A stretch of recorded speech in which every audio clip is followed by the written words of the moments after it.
जय हिंद साथियों। शुरुआत करते हैं 4 फरवरी 2025 के डेली करंट अफेयर्स एनालिसिस की। इंडिया ने 4 नए वेटलैंड्स को ऐड किया है रामसार लिस्ट में। तो सबसे पहले यहाँ पे हम देखेंगे, डिकंस्ट्रक्ट करने की कोशिश करेंगे रामसार लिस्ट क्या है, वो कौन से नए वेटलैंड्स हैं जिनको ऐड किया गया है और कितने नए वेटलैंड्स को ऐड किया गया है। और फिर हम लोग चर्चा करेंगे कि टोटल इंडिया में वेटलैंड्स कितने हैं जिनको कि रामसार लिस्ट में इंक्लूड किया गया है। तो सबसे पहले आप याद रखिएगा, 4 नए वेटलैंड्स अनाउंस किए गए थे 31 जनवरी 2025 को। 31 जनवरी 2025 को अनाउंस किया गया था कि 4 नए वेटलैंड्स को रामसार लिस्ट में ऐड किया जाएगा। कितनी नई साइट्स होंगी? 4 नई साइट्स होंगी, याद रखिएगा 4 न्यू साइट्स। इसके 4 ऐड हो जाने के बाद टोटल रामसार साइट्स इंडिया में कितनी हो गई हैं? बहुत इंपॉर्टेंट फिगर है, याद रखिएगा 89 टोटल रामसार साइट्स हो गई हैं इंडिया में। तो इंडिया में कुछ ऐसे वेटलैंड्स हैं जिनको रामसार लिस्ट में इंक्लूड किया गया है, और ऐसे कितने वेटलैंड्स हैं जिनको रामसार लिस्ट में इंक्लूड किया गया है? तो ऐसे 89 वेटलैंड्स हैं, 89 रामसार साइट्स हैं जिनको रामसार लिस्ट में इंक्लूड किया गया है। अब यहाँ पे देखते हैं ये 4 नए वेटलैंड्स कौन कौन से हैं जिनको इंक्लूड किया गया है। तो सक्करकोट्टई बर्ड सेंचुरी है तमिलनाडु में, इसके बारे में अभी हम लोग डीपली चर्चा करेंगे। फिर थेराथंगल बर्ड सेंचुरी है, ये भी तमिलनाडु में है। फिर केचुलो पालरी वेटलैंड सिक्किम में है, और फिर उडवा लेक झारखंड में है। ठीक है, तो 2 साइट्स कहाँ से हैं? 2 साइट्स तमिलनाडु से हैं, एक सिक्किम से है, और एक साइट जो रामसर साइट है वो झारखंड से है। ठीक है, तो यहाँ पे हमने न्यूली एडेड साइट्स देख ली और उनकी लोकेशन देख ली, ये लोग कहाँ कहाँ किन किन स्टेट्स में लाए करती हैं। तमिलनाडु में रामसर साइट सबसे ज्यादा है, 20, highest in India. Uttar Pradesh में रामसर साइट्स की बात करें तो 10 रामसर साइट्स उत्तर प्रदेश में है। ग्लोबली रामसर साइट्स कितनी रिकॉग्नाइज की गई हैं? वैसे पूछा नहीं जाता है, लेकिन फिर भी आपको याद रखना पड़ेगा, एक कदम आगे रहना पड़ेगा अपनी प्रिपरेशन में। तो ग्लोबल रामसार साइट्स हैं 2529 साइट्स हैं रामसार लिस्ट में, मतलब all over the globe, all over the world, across world 2529 sites हैं, ऐसे वेटलैंड्स हैं जिनको रामसार लिस्ट में इंक्लूड किया गया है। इंडिया की रामसार साइट रैंकिंग कितनी है? तो एशिया में सबसे ज्यादा है, एशिया में हाईएस्ट है। एशिया में क्या है? इंडिया लीडिंग पोजीशन पे है, जिनके यहाँ जिनके वेटलैंड जो है रामसार लिस्ट में इंक्लूड किए गए हैं विद लीडिंग नंबर्स 89। तो इंडिया जो है हाईएस्ट है एशिया में, जिसके अंतर्गत क्या है, रामसार लिस्ट में जिनकी साइट सबसे ज्यादा है। और थर्ड है ग्लोबली, सबसे ज्यादा यूनाइटेड किंगडम की साइट्स है रामसार लिस्ट में, सेकेंड पे है मेक्सिको और थर्ड पे है इंडिया। फिर याद रखिएगा, ठीक है, तो highest in Asia and third globally in having Ramsar site list. ठीक है, रामसर कन्वेंशन का क्राइटेरिया क्या होता है? तो 9 क्राइटेरिया दिए गए हैं वेटलैंड्स को कंसीडर करने के लिए। उनमें से कोई अगर एक भी मीट हो जाता है तो उनको क्या किया जाएगा? रामसर लिस्ट में उन वेटलैंड साइट को इंक्लूड कर लिया जाएगा। तो wetlands must meet at least 1 of the 9 criteria outlined in Ramsar convention. ठीक है, तो ये बात आपको याद रखनी है, 9 क्राइटेरिया दिए होते हैं, और एक भी किसी क्राइटेरिया को अगर फुलफिल करती है कोई वेटलैंड साइट तो उसको रामसार लिस्ट में इंक्लूड कर लिया जाता है। अब यहाँ पे रामसार कन्वेंशन की चर्चा कर लेते हैं। तो ये जो ट्रीटी है ये एम करती है वेटलैंड कंजर्वेशन में। ठीक है, वेटलैंड कंजर्वेशन के कंजर्वेशन में ये ट्रीटी इसलिए लाई गई थी कि वेटलैंड कंजर्व कर लिया जाए अच्छी तरीके से, एक सबके ऊपर बाइंडिंग एक ऑब्लिगेशन हो कि कैसे वेटलैंड्स अपने बचाव किया जाए, उनका बचाव किया जाए, उनका संरक्षण किया जाए और उनको कंजर्व किया जाए। अब ये कहाँ पे कब साइन हुई थी? तो ये 1971 में रामसार, जो कि एक शहर है ईरान में, वहां पे 1971 में साइन किया गया था। ठीक है, इफेक्ट में कब आई है? तो इफेक्ट में आई है 1975 में। ठीक है, 1971 में लोगों ने साइन किया था, कंट्रीज ने साइन किया था, उसके बाद इफेक्ट में कब आई? 1975 में। इंडिया ने कब अडॉप्ट किया था इस रामसार कन्वेंशन को? तो 1982 में इंडिया ने ज्वाइन किया था रामसार कन्वेंशन को। तो यहाँ पे 3 अलग अलग डेट्स हैं, अलग अलग ईयर है, याद रखिएगा। 1971 में रामसार साइट की साइन हुई ट्रीटी, इफेक्ट में कब आई? 1975 में। इंडिया ने कब ज्वाइन किया? 1982 में। ठीक है, तो यहाँ पे हमने रामसार साइट्स के बारे में देखा, हमने न्यूली एडेड साइट्स के बारे में देखा, हमने इंडिया की रैंकिंग देखी एशिया में, और इंडिया की रैंकिंग देखी ग्लोबली कितनी है। फिर हमने ये देखा कि रामसार कन्वेंशन के क्राइटेरिया कितने होते हैं और कैसे उनको फुलफिल करने के बाद रामसार लिस्ट में एक पर्टिकुलर वेटलैंड साइट को इंक्लूड किया जाता है। अब यहाँ पे हम लोग चर्चा करेंगे, थोड़ा डीपली एनालिसिस करेंगे जो भी 4 नए साइट्स ऐड किए गए हैं। तो सबसे पहले चर्चा करेंगे कीचोपल्लरी वेटलैंड की। कीचोपल्लरी वेटलैंड कहाँ पे है? तो ये वेस्ट सिक्किम डिस्ट्रिक्ट सिक्किम में, ठीक है, वेस्ट सिक्किम डिस्ट्रिक्ट सिक्किम में लोकेटेड है कीचोपल्लरी वेटलैंड। एरिया कितना है? अराउंड 12 हेक्टेयर्स का है, 11.56 हेक्टेयर्स का एरिया है। फीचर क्या है? ग्लेशियली फॉर्म्ड सर्क लेक है, ठीक है, ग्लेशियर फॉर्म्ड सर्क लेक है with an elevation of 1700 metres, ठीक है, एलिवेशन कितना है? 1700 मीटर का इनका एलिवेशन है। And it is habitat for trans Himalayan migratory birds. तो ये चर्चा हो गई कीचोपल्लरी वेटलैंड की। उड़वा लेक की बात करें तो ये साहेबगंज जिला में है। साहेबगंज जिला जो है झारखंड का जिला है, जहां पे ये लाया करता है उड़वा लेक। याद रखिएगा उड़वा लेक कहाँ इसकी लोकेशन है? तो साहेबगंज डिस्ट्रिक्ट झारखंड। एरिया कितना है? 565 हेक्टेयर है, ठीक है। फीचर्स क्या है? टू इंटरकनेक्टेड वाटर बॉडीज पटुरान और बेरहल, पेटुरान और बहल को मिलके एक लिंक करके गंगा रिवर पे उड़वा लेक बनाया जाता है। यहाँ पे 83 स्पीशीज तरीके की बर्ड स्पीशीज मिलती हैं यहाँ पे उड़वा लेक में। थेराथंगल बर्ड सेंचुरी की बात करें, जो हमारा थर्ड वेटलैंड साइट है, वो है रामनाथपुरम डिस्ट्रिक्ट तमिलनाडु में। तो रामनाथपुरम डिस्ट्रिक्ट तमिलनाडु में थेराथंगल बर्ड सेंचुरी है, जिसका एरिया होता है 29.5 हेक्टेयर्स। फीचर क्या है? तो ये मैन मेड टैंक है, याद रखिएगा मैन मेड टैंक है। 48 स्पीशीज ऑफ बर्ड्स यहाँ पे पाए जाते हैं। साथ ही साथ सेंट्रल एशियन फ्लाईवे पे ये माइग्रेटरी स्पीशीज फाउंड ही की जाती है, ठीक है। तो याद रखना है माइग्रेटरी स्पीशीज जो है 48 स्पीशीज ऑफ बर्ड्स, और जो माइग्रेटरी स्पीशीज है ये सब सेंट्रल एशियन फ्लाईवे का पार्ट है। फिर सराई कोट्टाई बर्ड सेंचुरी है। सकराई कोट्टाई बर्ड सेंचुरी भी रामनाथपुरम डिस्ट्रिक्ट में ही लाई करती है तमिलनाडु के। इनका एरिया है 230.49 हेक्टेयर, 230.49 हेक्टेयर एरिया है सकरा कोट्टाई बर्ड सेंचुरी का। इसके फीचर्स क्या हैं? तो ये मैन मेड टैंक है, ये भी 1321 AD में इसको कंस्ट्रक्ट किया गया था। यहाँ पे 116 तरीके की बर्ड्स मिलती हैं सेंट्रल एशियन फ्लाईवे की, ठीक है। तो यहाँ पे हमने सारी चीजें डिस्कस कर ली, रामसर लिस्ट के बारे में चर्चा की, कौन से नए वेटलैंड्स हैं इनके बारे में चर्चा की, वेटलैंड्स का डीपली एनालिसिस किया कि उनके एरिया क्या है, उनका एलिवेशन क्या है, वहाँ पे क्या क्या फीचर्स हैं, ये सारी चीज़ें हमने अपनी कंप्लीट कर ली। इंटरनेशनल अफेयर्स की चर्चा करते हैं तो रशियन लॉ मेकर व्यास्लोव वोलोडिन आएंगे भारत, ठीक है, याद रखना है, आपको नाम याद रखना है। ये रशियन लॉ मेकर का क्या नाम है? वास्लेव वोलोडिन, वास्लेव वोलोडिन, ठीक है, वास्लेव वोलोडिन। ये क्या है? ये चेयरमैन है रशिया के स्टेट डुमा के। जैसे हमारे यहाँ लोकसभा होती है और हमारे यहाँ लोकसभा स्पीकर है ओम बिरला जी, वैसे ही यहाँ पे चेयरमैन जो है रशिया के स्टेट डुमा के, डुमा वहाँ की लोकसभा होती है, तो उसके जो चेयरमैन है, उसके जो स्पीकर है, उनका नाम है व्यास्लेव वोलोडिन। तो वही भारत आएंगे, भारत की विजिट पे है, ठीक है। डेट ऑफ विजिट कब है? 3 फरवरी 2025 को इन्होंने भारत में विजिट किया था।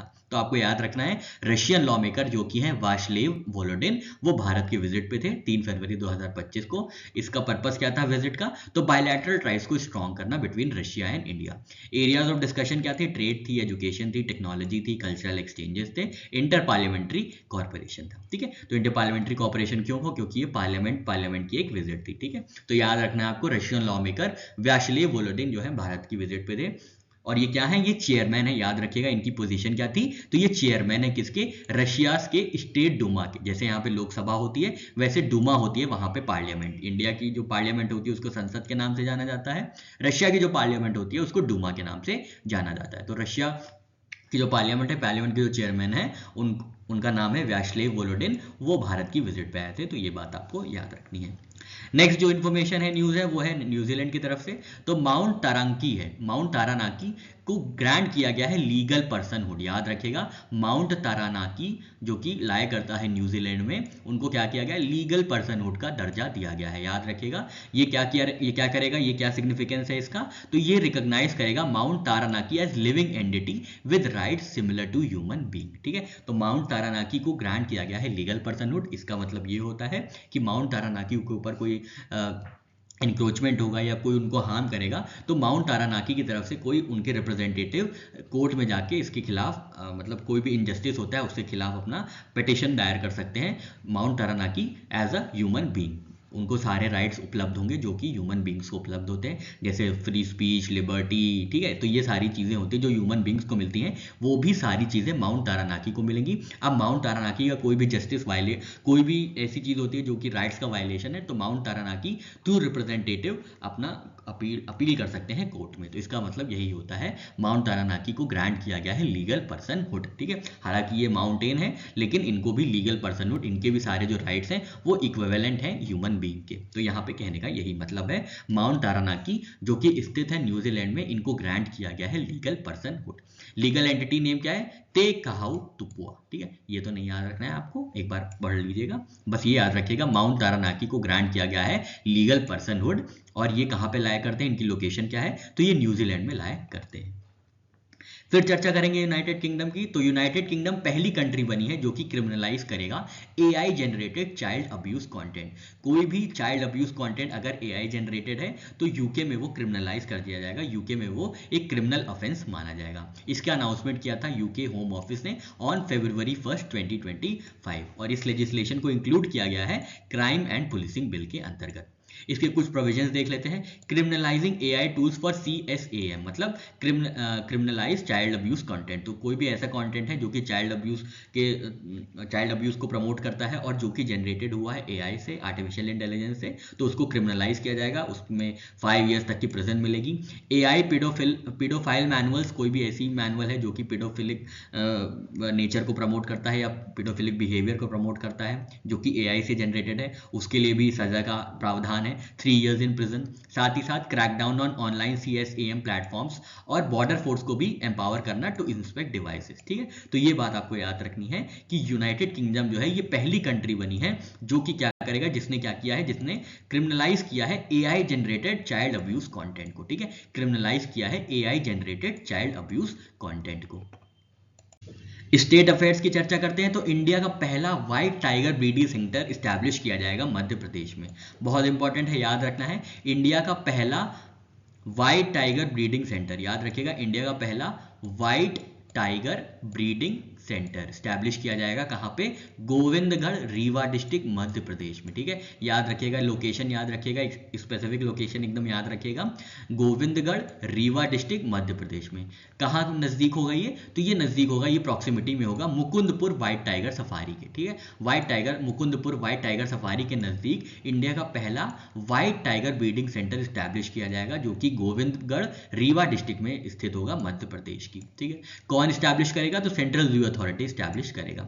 इनिशियली इसको अप्रूवल मिल गया था 2011 में, पर 2025 में आते आते अब इसको स्टैब्लिश किया जाएगा। पर्पस क्या है, बायोडाइवर्सिटी को कंजर्व करना, वाइल्ड लाइफ टूरिज्म को प्रमोट करना और लोकल एम्प्लॉयमेंट जनरेट करना।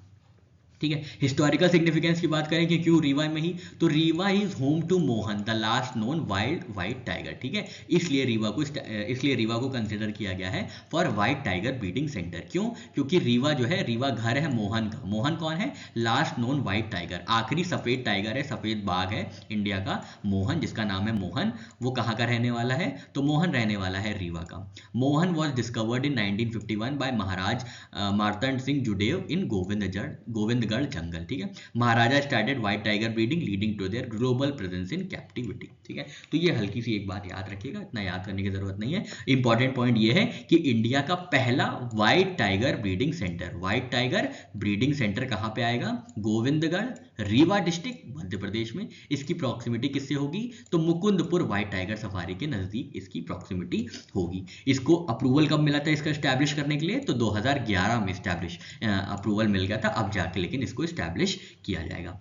नेक्स्ट चर्चा करते हैं मन मित्र की। तो मन मित्र क्या है, ये व्हाट्सएप बेस्ड गवर्नेंस प्लेटफॉर्म है। ठीक है, मन मित्र क्या है, मन मित्र जो है ये व्हाट्सएप बेस्ड गवर्नेंस प्लेटफॉर्म है। किसने लॉन्च किया है, तो आंध्र प्रदेश की सरकार ने इसको लॉन्च किया है। याद रखिएगा, आंध्र प्रदेश की सरकार ने इसको 1 फरवरी 2025 को उंडावली डिस्ट्रिक्ट अमरावती में लॉन्च किया है। ठीक है, अमरावती डिस्ट्रिक्ट में लॉन्च किया गया था मन मित्र। ठीक है, मन मित्र ये क्या है, ये व्हाट्सएप बेस्ड गवर्नेंस प्लेटफॉर्म है। इसके अंतर्गत आपको व्हाट्सएप के थ्रू ढेर सारी सिविल सर्विसेज आपको प्रोवाइड की जाएंगी। जो भी पब्लिक सर्विस है, आपको ड्राइविंग लाइसेंस बनवाना है, आपको अपने किसी चीज़ के लिए आपको एनओसी लेना है म्यूनसिपैलिटी से, या कोई भी ऐसी चीज़ है, आपको राशन कार्ड बनवाना है, आपको आधार कार्ड बनवाना है, इतनी ढेर सारी पब्लिक सर्विसेज होती हैं, तो आप वो व्हाट्सएप के थ्रू ले सकते हैं। और इस इनिशिएटिव का नाम है मन मित्र। ठीक है, मन मित्र कहाँ की ये इनिशिएटिव है, तो ये आंध्र प्रदेश सरकार की ये इनिशिएटिव है, माफ कीजिएगा, आंध्र प्रदेश गवर्नमेंट की ये इनिशिएटिव है, व्हाट्सएप बेस्ड गवर्नेंस प्लेटफॉर्म। ठीक है,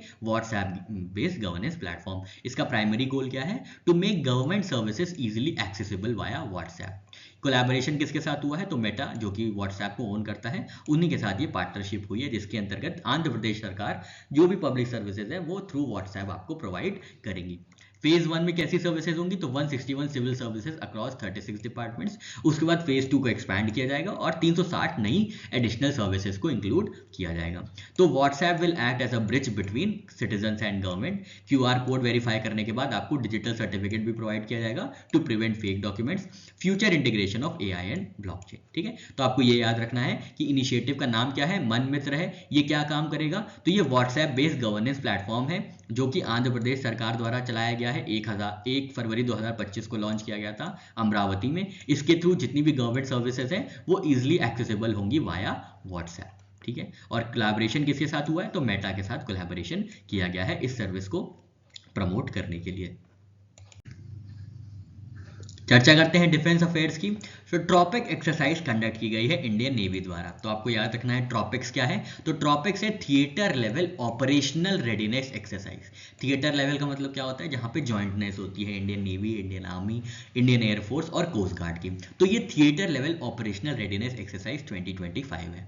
इसका इनिशिएटिव लिया गया था इंडियन नेवी द्वारा। इंडियन नेवी की ये मैरीटाइम एक्सरसाइज है जिसमें इंडियन आर्मी और इंडियन एयरफोर्स के साथ साथ कोस्ट गार्ड भी पार्टिसिपेट करेंगे। तो याद रखना है आपको ट्रॉपिक्स 2025 किसने इनिशिएट किया है, तो ये इनिशिएटिव है इंडियन नेवी का। इसकी फ्रीक्वेंसी क्या है, कितनी बार कंडक्ट की जाती है, तो ये बाईएनियल है, मतलब 2 साल में एक बार ये कंडक्ट की जाती है ट्रॉपिक्स लेवल एक्सरसाइज। ठीक है, की फीचर्स क्या है, तो जॉइंटनेस है among Indian navy, army, air force and coast guard, operational demonstration with complex drills and live weapon firings, ये सारी चीजें हैं। ठीक है, तो आपको ये याद रखना है कौन कौन सी फ्लीट्स का इंटीग्रेशन हुआ है। तो यहाँ पे पहले नोटेबल पार्टिसिपेशन देख लेते हैं। तो vice chiefs of army, navy and air force participated aboard INS Vikrant.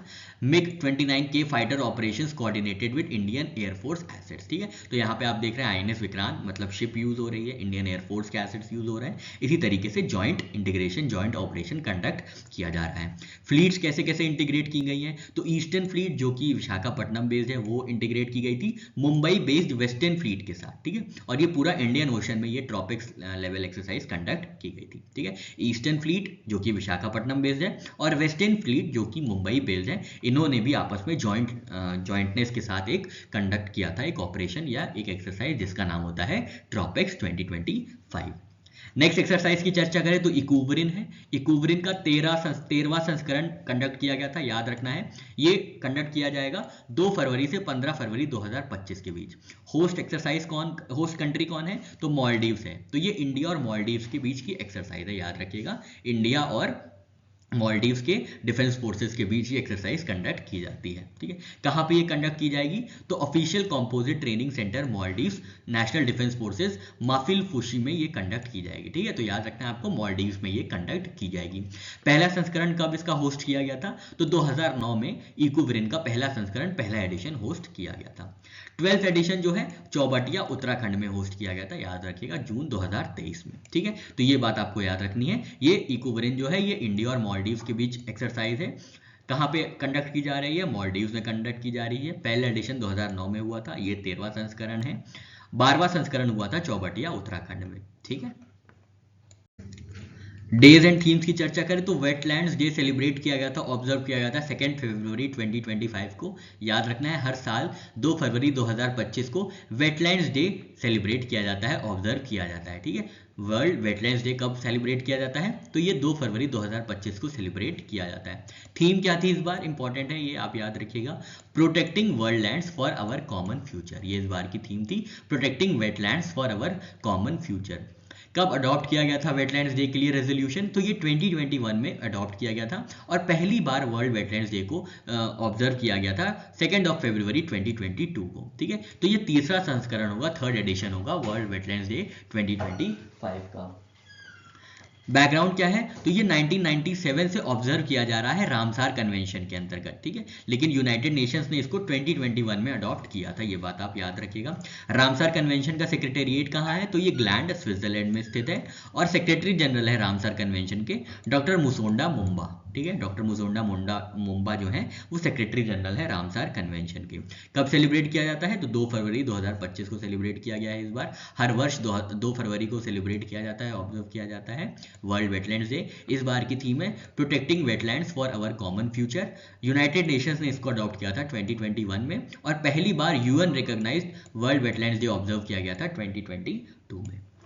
Next world cancer day की चर्चा करते हैं, तो वो 4 फरवरी को एनुअली सेलिब्रेट किया जाता है, ऑब्जर्व किया जाता है वर्ल्ड कैंसर डे। और इस बार की थीम है united by unique, which is a part of 3-year campaign from 2025 to 2027। ठीक है, तो ये आपको याद रखना है। वर्ल्ड कैंसर डे की थीम क्या है? United by unique, united by unique world cancer day की थीम है, जो कि ऑब्जर्व किया जाता है 4 फरवरी को। ठीक है, फिर वर्ल्ड इंटरफेथ हार्मनी वीक की चर्चा करते हैं, तो ये सेलिब्रेट किया जाता है, ऑब्जर्व किया जाता है 1 से 7 फरवरी 1 से 7 फरवरी तक। ठीक है, और इस बार 1 से 7 फरवरी 2025 को world interfaith harmony week observe किया गया।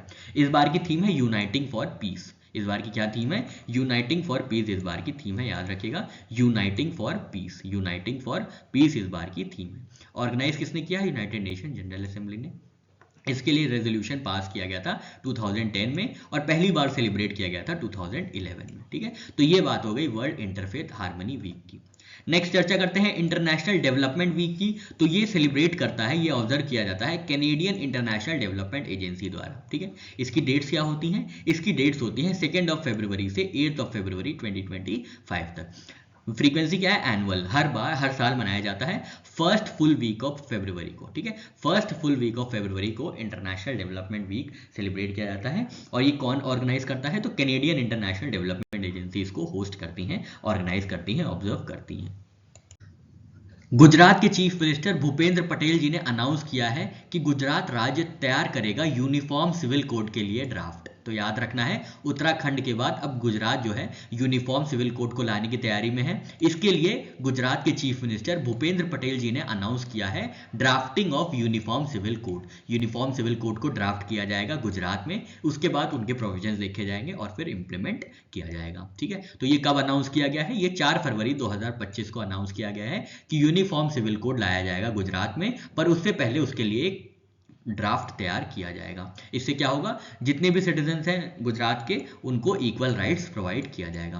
पैनल के चेयरपर्सन कौन होंगे जो ड्राफ्ट करेंगे यूनिफॉर्म सिविल कोड? इंपॉर्टेंट है, याद रखिएगा। तो ये रिटायर्ड सुप्रीम कोर्ट जज रंजना देसाई। ठीक है, रंजना देसाई की अध्यक्षता में नया यूनिफॉर्म सिविल कोड ड्राफ्ट किया जाएगा गुजरात में। ये बात बहुत इंपॉर्टेंट है, याद रखिएगा। ठीक है, पैनल के और मेंबर्स कौन होंगे? Retired IAS officer CL Meena ji होंगी, एडवोकेट होंगे RC कोडेकर, एजुकेशनिस्ट दक्षेश ठक्कर और सोशल वर्कर गीता श्रॉफ जी इसमें जो है पैनल मेंबर्स होंगे, जिसकी अध्यक्षता करेंगे सुप्रीम कोर्ट के रिटायर्ड जज रंजना देसाई। और ये 45 दिन में ये पैनल जो है ड्राफ्ट सबमिट करेगा यूनिफॉर्म सिविल कोड का। तो ये बात आपको याद रखनी है कि यूनिफॉर्म सिविल कोड के लिए नया मसौदा, नया ड्राफ्ट कौन तैयार कर रहा है? तो गुजरात राज्य तैयार कर रहा है। किसकी अध्यक्षता में? तो रिटायर्ड सुप्रीम कोर्ट जज रंजना देसाई जी की अध्यक्षता में गुजरात जो है मसौदा तैयार कर रहा है, ड्राफ्ट तैयार कर रहा है यूनिफॉर्म सिविल कोड का। ठीक है, नेक्स्ट चर्चा करते हैं नर्मदा जयंती की। तो ये कब सेलिब्रेट किया गया है? ये 4 फरवरी ट्यूसडे 2025 को ऑब्जर्व किया गया है नर्मदा जयंती। हिंदू कैलेंडर के हिसाब से शुक्ल पक्ष की, माघ मंथ के, माघ महीने के शुक्ल पक्ष की सप्तम तिथि को ये मनाया गया है। ठीक है, याद रखिएगा, आप लोग भी थोड़ा सा ध्यान दीजिए कि 12 महीने कौन कौन से होते हैं। सबको जनवरी फरवरी सबको पता होता है, लेकिन जो हिंदी के मंथ है वो किसी को नहीं याद रहते, मतलब कई लोगों को नहीं याद रहते हैं। तो कोशिश करिए आप लोग हिंदी के, मतलब जो हमारा मंथ है, कैसे मंथ चलता है, उसके बारे में भी आप लोग थोड़ी जानकारी इकट्ठा कीजिए। ठीक है, तो माघ महीने की शुक्ल पक्ष की, ठीक है, देखिए 2 पक्ष होते हैं, कृष्ण पक्ष और शुक्ल पक्ष। तो शुक्ल पक्ष की सप्तम तिथि को, 7th डे को ये सेलिब्रेट किया गया है, ऑब्जर्व किया गया है नर्मदा जयंती। कहाँ कहाँ पे सेलिब्रेट किया गया है? जहाँ जहाँ से नर्मदा नदी बहती है। तो नर्मदा नदी मध्य प्रदेश से बहती है, गुजरात से बहती है और महाराष्ट्र से बहती है। ठीक है, तो यहाँ जहाँ जहाँ पे ये बह के जाती हैं, वहाँ वहाँ पे ये नर्मदा जयंती सेलिब्रेट की जा रही है। किस लिए सेलिब्रेट किया जा रहा है? To honour the birth anniversary of sacred Narmada river considered a goddess in Hinduism. ठीक है, तो नर्मदा देवी जो कि देवी कंसीडर की जाती है हिंदू धर्म में, उनकी बर्थ एनिवर्सरी को ऑनर करने के लिए, सम्मान करने के लिए नर्मदा जयंती ऑब्जर्व किया जा रहा है, मनाया जा रहा है। मध्य प्रदेश में 2 इंपॉर्टेंट जगह हैं, 3 इंपॉर्टेंट जगह हैं, ओमकारेश्वर, माहेश्वर और होशंगाबाद, जहाँ पे नर्मदा जयंती मनाई जाएगी। गुजरात में नर्मदा बैंक पे मनाई जाएगी, रिवर बैंक पे मनाई जाएगी साथ ही साथ स्टैचू ऑफ यूनिटी के नज़दीक भी मनाया जाएगा, जो कि नर्मदा रिवर पे ही स्थित है। महाराष्ट्र में भी ये सेलिब्रेट किया जाएगा। तो आपको याद रखना है नर्मदा जयंती जो है सप्तम तिथि को मनाया जाएगा, शुक्ल पक्ष की सप्तम तिथि को ये मनाया जा रहा है, माघ महीने की, ठीक है। और ये हिंदू इंडियन ग्रेगोरियन कैलेंडर के हिसाब से 4 फरवरी 2025 को ये ऑब्जर्व किया गया है नर्मदा जयंती, 3 राज्य में, मध्य प्रदेश, गुजरात और महाराष्ट्र। फिर माय नरेगा ऐप की बात करते हैं। तो माय नरेगा ऐप कहाँ का लॉन्च किया गया ऐप है? तो ये बाड़मेर डिस्ट्रिक्ट राजस्थान का ऐप है, ठीक है, याद रखिएगा, बाड़मेर डिस्ट्रिक्ट राजस्थान का ऐप है जिसका नाम है माय नरेगा ऐप, ठीक है। इसके अंतर्गत क्या होगा? इसके अंतर्गत जो है जो नरेगा से रिलेटेड एम्प्लॉयमेंट एप्लीकेशन है उनको अच्छे से प्रोसेस किया जाएगा, इलेक्ट्रॉनिकली प्रोसेस कर लिया जाएगा, डिजिटली प्रोसेस कर लिया जाएगा, ठीक है। इससे क्या होगा? जॉब एप्लीकेशन को, जो भी जॉब एप्लीकेशन आए हैं उनको अच्छे से प्रोसेस करके जॉब अवेलेबल कराई जाएंगी, ठीक है। तो याद रखना है आपको माय नरेगा ऐप कहाँ का है? तो ये बाड़मेर डिस्ट्रिक्ट राजस्थान की इनिशिएटिव है, ठीक है, बाड़मेर डिस्ट्रिक्ट राजस्थान की इनिशिएटिव है। इसको लॉन्च किया गया था आईएएस टीना डबी द्वारा, जो कि डिस्ट्रिक्ट कलेक्टर है, और आईएएस सिद्धार्थ पलानी चामी द्वारा, जो कि सीईओ है, ठीक है। कहाँ पे लॉन्च किया गया था? तो ये दारुड़ ग्राम पंचायत में लॉन्च किया गया था with virtual participation from officials, ठीक है। पर्पस क्या है? मनरेगा से रिलेटेड जितने भी एम्प्लॉयमेंट एप्लीकेशन प्रोसेस हैं उनको स्ट्रीमलाइन करना, साथ ही साथ जो डिजिटल जॉब एप्लीकेशन है उनको एनेबल करना, एलिमिनेटिंग विजिट्स टू ग्राम पंचायत, ठीक है। तो ग्राम पंचायत जाने की जरूरत नहीं है, आराम से नरेगा ऐप के अंतर्गत आप रजिस्टर करके नरेगा एम्प्लॉयमेंट में जो भी चीज़ें हैं उनका अवेल कर सकते हैं, जो भी सर्विसेज होती हैं, जो भी एम्प्लॉयमेंट अपॉर्चुनिटीज़ है उनको अवेल किया जा सकता है। तो याद रखना है आपको माय नरेगा ऐप कहाँ की इनिशिएटिव है, कहाँ पे लॉन्च किया गया है? तो ये बाड़मेर डिस्ट्रिक्ट राजस्थान में लॉन्च किया गया है। साइंस एंड टेक की चर्चा करें तो सुनीता विलियम्स बनी है सबसे ज़्यादा स्पेस वॉक करने वाली एक फीमेल एस्ट्रोनॉट। तो महिला एस्ट्रोनॉट कौन बनी है जिन्होंने सबसे ज़्यादा समय के लिए स्पेस वॉक की है, स्पेस में वॉक की है या स्पेस वॉक की है? तो ये बनी है सुनीता विलियम्स। याद रखना है एस्ट्रोनॉट का क्या नाम है? फीमेल एस्ट्रोनॉट सुनीता विलियम्स, जो कि इंडियन ओरिजिन की नासा एस्ट्रोनॉट है। उन्होंने रिकॉर्ड बनाया है स्पेस वॉकिंग टाइम का बाय एनी फीमेल एस्ट्रोनॉट। तो वो महिला एस्ट्रोनॉट पहली ऐसी महिला एस्ट्रोनॉट बनी है जिन्होंने सबसे ज़्यादा समय के लिए स्पेस में वॉक किया है, और ये समय कितना है?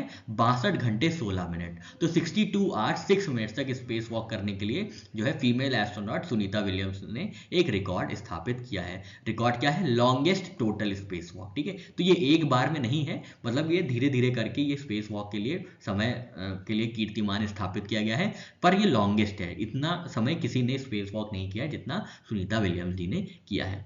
प्रीवियस रिकॉर्ड होल्डर है पेगी विटसन, जिन्होंने 60 आवर्स एंड 21 मिनट्स तक स्पेस वॉक किया है, ठीक है। मिशन की डिटेल्स देखिए तो ये कैसे सुनीता विलियम्स ने कौन से मिशन पे जाके ये कीर्तिमान रचा है। तो she is a part of expedition 72, जो कि स्टार्ट हुआ था सितंबर 23, 2024 में। इसके बाद सुनीता विलियम्स जाके स्पेस में गई थी। उसके बाद कुछ टेक्निकल ग्लिचेस होने की वजह से वो अभी स्पेस में ही है, और अभी फरवरी मार्च में उनका लौटने का काम होगा, ठीक है। तो ये 92nd यूएसए की स्पेस वॉक है, और ये 9th स्पेस वॉक है सुनीता विलियम्स। तो टोटल 9 बार मिला के उन्होंने 62 घंटे 6 मिनट की जो है कीर्तिमान स्थापित किया गया है, ठीक है। उनके साथ साथ मिशन पार्टनर कौन है? तो बुच विल्मोर है, ठीक है। खैर इतना ही याद रखना है, बस आपको ये याद रखना है कि इन्होंने क्या सिग्निफिकेंस है इसका। तो Sunita Williams becomes longest space walking female astronaut. और कितना लंबा उन्होंने वॉक किया है? तो 62 आवर्स 6 मिनट्स का स्पेस वॉक किया है। और उन्होंने रिकॉर्ड किसका तोड़ा है? पेगी विटसन, जिन्होंने 60 घंटे 21 मिनट का कीर्तिमान स्थापित किया था। अब इस कीर्तिमान को तोड़ के, इस कीर्तिमान से आगे निकल के सुनीता विलियम जी ने 62 घंटे 6 मिनट की टोटल स्पेस वॉक करके एक फीमेल एस्ट्रोनॉट द्वारा एक नया कीर्तिमान स्थापित किया है, ठीक है। तो ये बात आपको याद रखनी है। फिर चर्चा करते हैं जापान की। तो जापान के H3 रॉकेट ने लॉन्च किया है Michibiki number 6 satellite. मिचिबिकी number 6 satellite किसने लॉन्च किया है? तो याद रखिएगा जापान ने लॉन्च किया है। कौन सा रॉकेट इस्तेमाल किया गया है? H3 रॉकेट का इस्तेमाल किया गया है मिचिबिकी नंबर 6 सैटेलाइट को लॉन्च करने में, ठीक है। तो ये 4 फरवरी 2025 को लॉन्च किया गया था। कहाँ से? Tanegashima space centre, Kagoshima prefecture, Japan से। ऑर्गेनाइजिंग एजेंसी कौन सी थी? तो Japan aerospace exploration agency JAXA. Rocket series कौन सी है? तो H3 है, which is developed by JAXA and Mitsubishi heavy industries. Satellite का नंबर क्या है? Michibiki number 6, which is a part of Japan Michibiki GPS system. तो जापान अपना खुद का एक जीपीएस सिस्टम इस्टेब्लिश कर रहा है, जिसका जो जीपीएस सिस्टम है वो है मिचिबिकी जीपीएस सिस्टम, ठीक है। और ये नंबर 6 सैटेलाइट है, ठीक है। नंबर 6 सैटेलाइट है मिचिबिकी जीपीएस सिस्टम की। और कौन सा रॉकेट यूज़ किया गया है, तो H3 रॉकेट यूज़ किया गया है। इससे क्या होगा, जापान को एनहांसमेंट मिलेगी अपने जीपीएस को स्टैब्लिश करने में, सिमिलर टू यूएस जीपीएस, ठीक है। और साथ ही साथ जापान की सेल्फ सफिशिएंसी को भी स्ट्रेंथन किया जाएगा। तो आपको याद रखना है, जापान के H3 रॉकेट ने मिचिबिकी नंबर 6 सैटेलाइट लॉन्च की है। कहाँ से, Tanegashima space centre Kagoshima prefecture Japan से 4 फरवरी 2025 को।